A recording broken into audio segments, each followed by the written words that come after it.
A to pokračuje i do, řekněme, sportovní terminologií velkého finále 58. ročníku Mezinárodního filmového festivalu.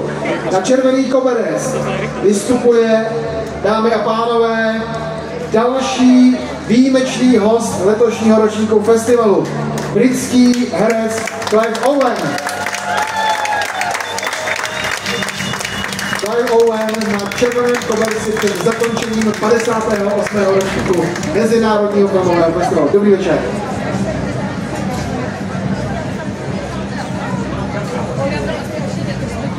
Dámy a pánové, i tato herecká osobnost, která včera uvedla ve velkém sále hotelu Thermal snímek z roku 2004, film Na dotek, kde si zahrál roli Larryho. Za tuhle roli získal cenu BAFTA Zlatý